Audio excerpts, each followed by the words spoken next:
Bonjour tout le monde, je vous retrouve pour une nouvelle vidéo qui concerne le programme de première spécialité. Je vais vous parler aujourd'hui des ondes mécaniques.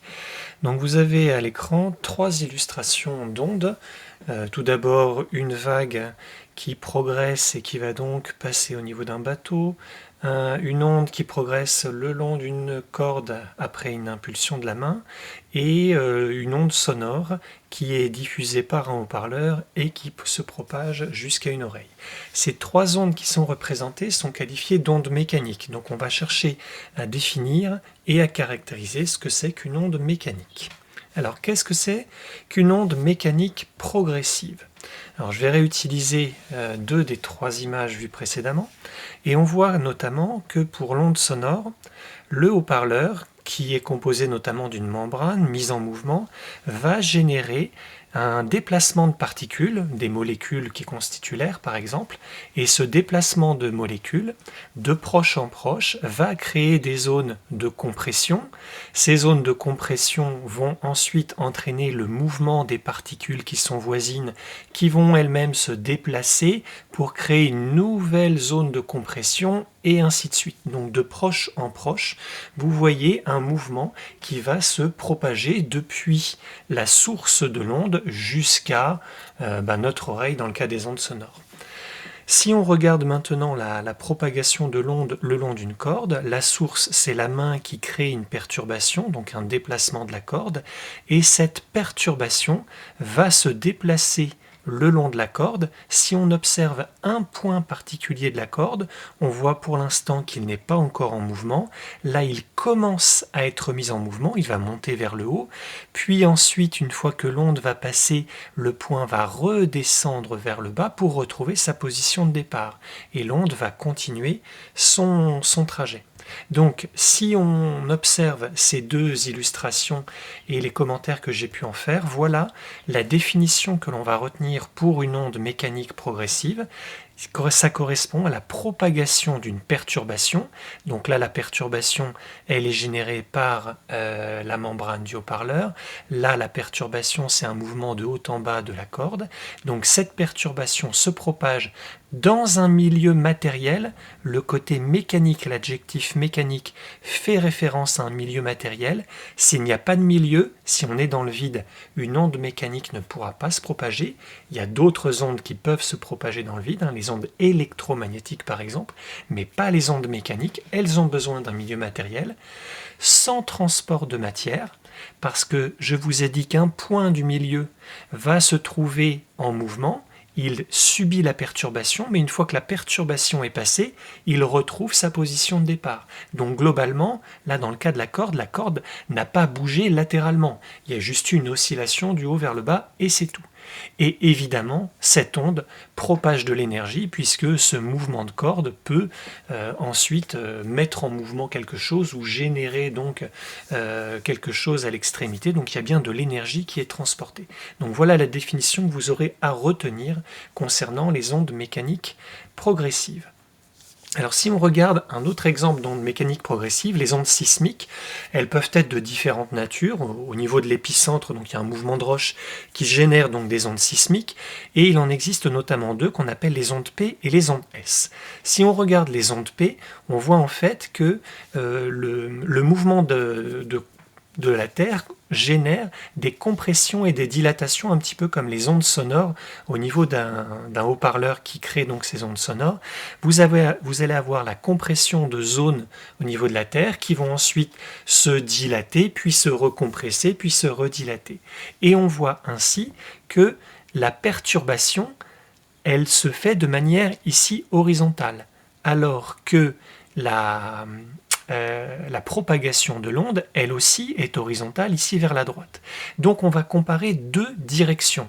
D'une part, la direction de propagation de l'onde, donc là c'est écrit sens qui est vers la droite, mais la direction elle est portée ici par la droite horizontale, et vous voyez ici que la direction de la perturbation est parallèle à la direction de la propagation. Et bien dans ce cas-là, quand les deux directions sont parallèles l'une à l'autre, on parle d'onde longitudinale. Mais les ondes sismiques sont aussi d'autres natures, les ondes S. Là, vous voyez qu'au niveau du sol, il y a un mouvement qui est plutôt du haut vers le bas. Donc dans ce cas-là, la direction de la perturbation est verticale, alors que l'onde, elle, se propage toujours de manière horizontale. Les deux directions, cette fois, sont perpendiculaires l'une à l'autre. On parlera d'onde transversale. Donc vous devez savoir identifier quand on vous montre un modèle si l'onde est transversale ou longitudinale. Une question relativement classique et pas très compliquée une fois qu'on a compris le concept. Alors on va maintenant voir quelques grandeurs qui sont caractéristiques et qui permettent donc de qualifier une onde, et on va commencer par la notion de retard. Imaginons une onde qui se propage, donc le long d'une corde par exemple, et deux points sur la corde sont représentés, le point A et le point B. Donc la propagation ici se fait de la gauche vers la droite. On voit que la perturbation, à cet instant qu'on note TA, atteint le point A. Un petit peu plus tard, l'onde va continuer sa propagation, elle arrive au point B, on va considérer que cet instant c'est TB. Eh bien, qu'est-ce que c'est que le retard? C'est tout simplement le temps qu'a mis l'onde pour aller du point A au point B. L'instant TA est plus petit que l'instant TB. Si je veux la durée entre les deux, qu'on appelle donc le retard taux, eh bien je vais faire le calcul TB moins TA. Autre grandeur qui caractérise la propagation des ondes, c'est la célérité. Alors la célérité, c'est le nom qu'on donne en fait à la vitesse. On n'utilise normalement pas le terme de vitesse pour une onde parce que une onde n'est pas quelque chose de matériel qui bouge, on l'a vu, hein, ça a besoin d'un support matériel dans le cas des ondes mécaniques, mais concrètement, il n'y a pas de matière qui va se propager. Donc pour différencier d'un objet matériel comme une voiture par exemple qui est en mouvement, on utilise de manière préférentielle le terme de célérité. Mais concrètement, qu'est-ce qui est caché derrière? C'est une vitesse. Donc pour calculer cette célérité, on a besoin d'une distance et on a besoin d'une durée. Eh bien on va utiliser le schéma qui est au-dessus. On a deux points A et B qui sont séparés d'une distance qu'on va noter DAB. Eh bien cette distance DAB, on sait qu'elle a été parcourue pendant la durée tau, donc la célérité a pour expression V égale DAB sur tau, elle s'exprime en mètres par seconde, calcul de vitesse tout à fait classique. Et la célérité d'une onde, il faut savoir qu'elle dépend du milieu de propagation. Si on prend l'exemple des ondes sonores, dans l'air, les ondes sonores se propagent approximativement à 340 mètres par seconde. Il y a des paramètres tels que l'humidité ou la température qui influencent. Si on prend maintenant la propagation des ondes dans de l'eau, eh bien là, on va avoir une vitesse qui va être plutôt de l'ordre de 1500 mètres par seconde. Donc, ce qui peut avoir une influence, qui a une influence sur la célérité, c'est la nature et les propriétés du milieu de propagation. Alors pour terminer, on va parler d'un cas particulier d'ondes mécaniques, ce sont les ondes périodiques. Alors une onde est périodique quand on reconnaît que la perturbation suit un motif qui lui-même est périodique. Donc la notion de périodicité, elle a déjà été abordée, et notamment dans la partie enseignement scientifique, quand on a abordé donc les ondes sonores. Là, vous voyez donc apparaître une perturbation qui est répétitive. On a distingué en rouge le motif qui va se répéter, et la durée qui correspond à ce motif, vous le savez, ça s'appelle la période. Alors, on va voir ici qu'il existe en fait une double période, donc la période grand T, à laquelle on est habitué, peut être qualifiée de période temporelle, puisque c'est une répétition dans le temps. Cette répétition temporelle peut nous amener à déterminer une grandeur associée qui est la fréquence.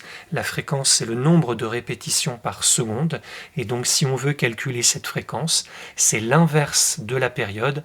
Attention, bien évidemment, à avoir converti la période en secondes pour obtenir une fréquence en Hertz. Alors, je vous parlais d'une double périodicité, parce qu'en fait, quand vous générez une onde répétitive, une onde périodique, eh bien, il y a aussi une périodicité spatiale. Pour bien comprendre cette notion, eh bien, prenons le cas de la houle qui génère donc, voilà, vous avez des vagues à la surface de l'eau, et imaginons ces trois bateaux donc, qui subissent la houle. On peut qualifier les ondes ici de sinusoïdales, puisque vous voyez une forme sinusoïdale qui se répète, on est bien sur une onde périodique.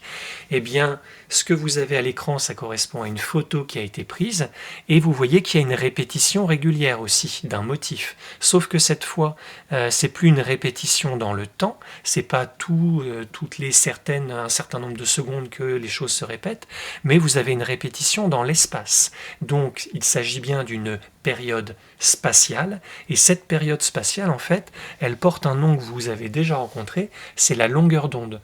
Vous avez vu en classe de seconde qu'on caractérise la lumière visible grâce à sa longueur d'onde. Le domaine visible, il est entre 400 et 750 nanomètres. Et bien cette longueur d'onde, cette grandeur-là que vous utilisiez sans vraiment savoir ce qu'il y avait derrière, c'est en fait une période spatiale. C'est concrètement la plus petite distance qui sépare deux points du milieu dans le même état vibratoire. Alors cette phrase peut paraître un peu complexe, mais elle ne l'est pas tant que ça. Vous voyez ici, par exemple, il y a 3 points du milieu dans le même état vibratoire. Là, par exemple, il y a un maximum. Là, vous avez un autre maximum. Ces 2 points du milieu sont dans le même état vibratoire. Celui-là aussi. Donc la plus petite distance qui sépare 2 points dans le même état vibratoire, elle est là. Et c'est ce qu'on appelle la longueur d'onde. Donc ces 2 bateaux sont séparés d'une longueur d'onde. De la même manière, ces 2-là sont séparés d'une longueur d'onde. Alors il existe une deuxième définition pour la longueur d'onde, c'est une longueur qui correspond à la propagation d'une onde à une certaine célérité. Donc en fait la longueur d'onde c'est aussi la distance parcourue par l'onde pendant une période temporelle. Et si on part de cette deuxième définition, eh bien on peut en déduire une relation. En fait c'est la relation V égale D sur T qu'on retrouve sous une autre forme. Une distance c'est une vitesse fois une durée. Là on est une distance, on est sur la période spatiale, donc lambda est égal à la vitesse, à la célérité multipliée par la période temporelle, grand T, avec les unités classiques, le mètre, la seconde et mètre par seconde. Donc voilà pour ce petit chapitre très simple. On se retrouve très vite pour la suite.